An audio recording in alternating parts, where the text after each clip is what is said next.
But you said you're Ahmad and you're a born Muslim. I am born Muslim. But now are you a Muslim or not? I'm agnostic. Oh, so now you have left the religion of Islam.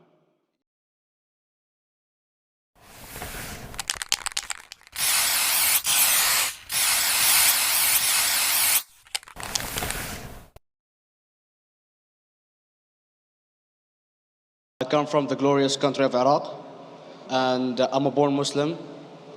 My problem is that I practiced Islam when I was... Brother, first we'd request questions from the non-Muslims. Once all the questions from non-Muslims are over, inshallah, we'll give you a chance. Yeah, but I'm telling you my problem only. Okay. But you said you're Ahmad and you're a born Muslim. I am born Muslim. But now are you a Muslim or not? I'm agnostic. Oh, so now you have left the religion of Islam. Yeah, I'm confused. Okay, fine. If you have left the religion of Islam, you can ask the question, brother. Okay.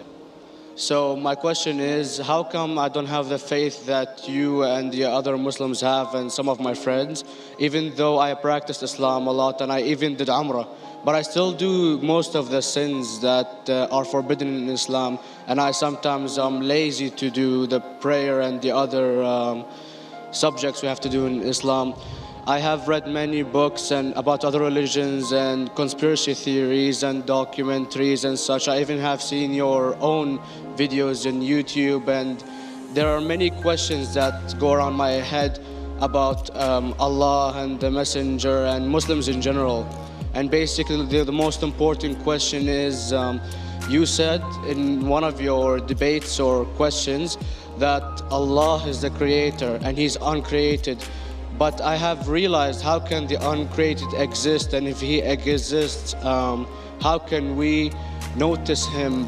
How can we see Him or hear Him or feel Him or know of His existence if He's uncreated in our own dimension or so? That's one of the questions. Brother Ahmad said that he is a born Muslim. He comes from Iraq. He read the Quran, he read the books, but he commits many sins. He believes maybe sometimes he's agnostic and he's lazy for praying. Brother, before I answer your main question, if you do sins and if you're lazy for praying, that does not make you a non-Muslim. As long as you believe that praying is fard, sometimes you miss, it's a sin. It's a major sin that you sometimes don't pray, but that doesn't make you a non-Muslim. If you say praying is not required, then you're doing kufr. But if sometimes you do sin, sometimes minor sin, sometimes major sin, it is haram, it's forbidden, but that does not throw you outside the fold of Islam. There are sometimes waswasa of the shaitan asking you, you're a Muslim, but this is wrong in Islam, this is wrong. And it does deviate the person's mind. At that time, maybe your iman may be low. But these things should not make you consider that you're non-Muslim. Regarding a question that I mentioned in my speech, and you're right, that Almighty God is the creator, but He Himself is uncreated. You ask the question, how can the uncreated, how can we see the uncreated, and how it's possible? Allah subhanahu wa ta'ala is Khaliq, is the creator. And by definition, He's uncreated. Because normally people say that when they try and prove in logic that everything has a creator, who created this table, the carpenter, from where he got, from the tree, who created the tree, so it goes back to Allah. So when many of the people try to convince an atheist, they try and say that everything has a creator, and then they get trapped when the atheist asks him who created Allah. So if you hear my tapes, I never go that way. I ask the atheist that how did you come to know about the universe? How did you come to know about the functioning of the stars, of the sun? And he says, and goes back, that the creator. So it's the vice versa.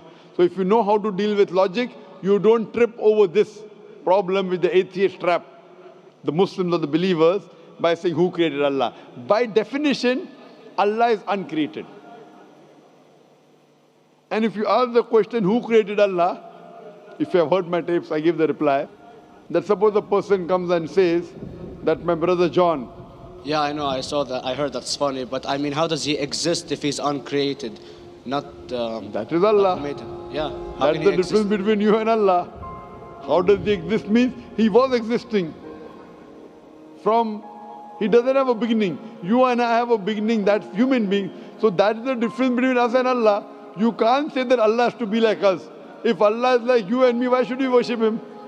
I see, but have you heard of the phenomenon, the Big Brother, used by various orders and political agendas to control the people and such by implementing it into multiple gods, and then later on it became a monotheistic religions all over the world to make it easier for Big the Brother, people to... sorry, I've never heard of the religion Big Brother. It's not a religion, it's like a theory, an idea, basically. For What does it say? Yes? What does this idea say? What does it say? Is that when you have a big brother, it's easier for you to live life. When you have someone watching you the whole time, understanding you the whole time, protecting you the whole time, being with you the whole time, and you can talk to him, although he never talks to you back, maybe in your dreams, due to your mind and such, it's easier for you to live. While a human who does not have a big brother and is not easily controlled into doing so and is having complete freedom is a danger for the major ruling powers and such. What does it say? I don't understand. Big Brother may be there, Big Brother may not be there. So what does it have to do with Islam and God? What does it have to do? Because basically Allah is watching you the whole time. So you want to say that Allah is like a Big Brother? Indeed, you use him for your protection so you won't be scared. You know what I mean? See, this is the hypothesis. Hypothesis. If you have heard, how do I convince an atheist? If you have heard my answer, that you said that you're agnostic, you're atheist. Yeah. So first thing I do to an atheist is I congratulate him. What? I congratulate him. Have you heard my answer of atheist? Yeah, you congratulate them and stuff. But I haven't seen your debates with the atheist. I just saw your answers on some questions. Fine, so you haven't seen the answer of atheist?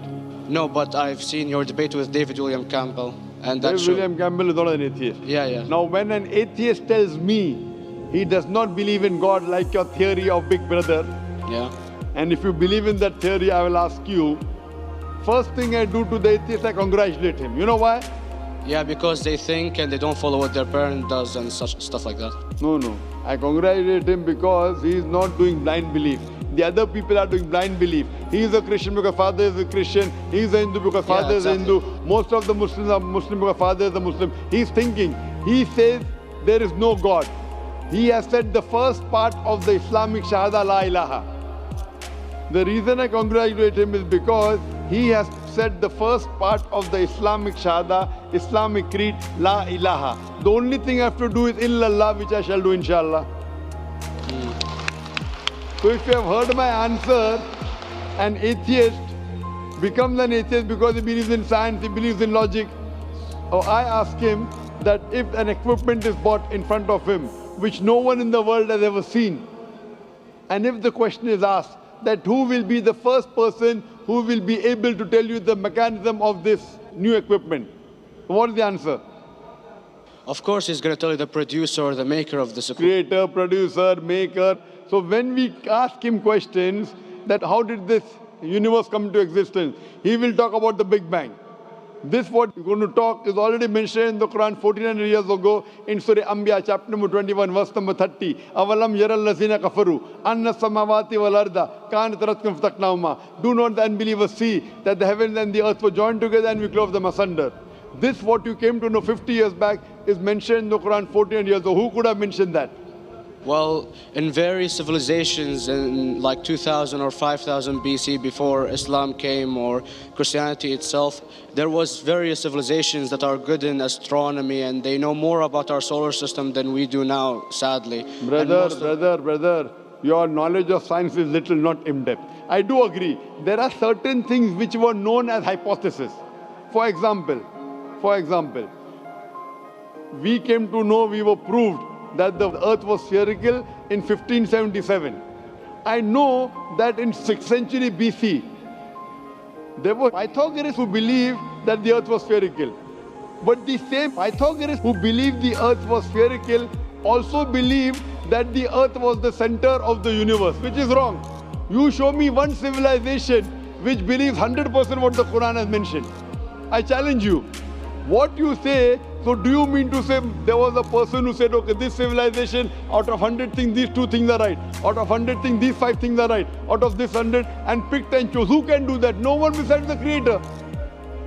Even if you know that there were 10 different civilizations, hundreds of civilizations, there is not a single civilization that you know in the past which knew 100% of science what we know today. So where is your logic? Where is your theory?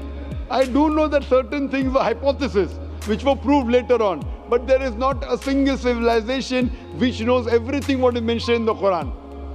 So the answer goes back to the original question, who could have collected this in the Quran? Someone 1400 years back, could he do and say, okay, out of these 100 things, these 3 are right. Out of these 100 things, these 2 are right. Out of this, it's not possible. Mathematically, it's not possible. Well, you never gave the idea of extraterrestrials or so. I mean, knowledge is power. And brother, I'm asking a simple question. We are not come here to have a debate. Yeah. I'm asking you a question. Point out a single civilization. You're asking something else. Yeah. We are not here to discuss. You can come in the room and discuss. You ask a question, I'm giving you the answer. You gave about old civilization. I told you you're right. But out of 100 things, 98 they were wrong. So I'm asking you, who could have mentioned this in the Quran? You're talking something else now. Yeah, well, I'm asking a simple question, 2 plus 2 equals how much? You're saying, I'm telling you 3 multiplied by 3 is how much? I'm asking a name, you're telling that where do you live? I'm asking a simple question, name me a single civilization which has everything what was mentioned in the Quran. Do you know of any or not? Yes or no? Well, not everything, of course. Even not 10%. Why? Babylon knows of most of the planets and such. Planet is not the only thing mentioned in the Quran. There are 1,000 things mentioned in the Quran. To say what 1,000 things are mentioned in the Quran, 10% would be equal to 100 things. Did Babylonian civilization knew about 100 things mentioned in the Quran? No, because they don't have the They knew 5 or 6 things. In percentage wise, very small. So, of course. Who can be the author of the Quran besides the Creator to know what is right, what is wrong? Today, science has established the hypothesis mentioned by Babylonian so many centuries back is today proven. So these were hypotheses in the past, which out of them many have been rejected, some have been accepted. So to collect all which is 100% correct has to be from the Creator and no one else. Hope that answers the question. Yeah.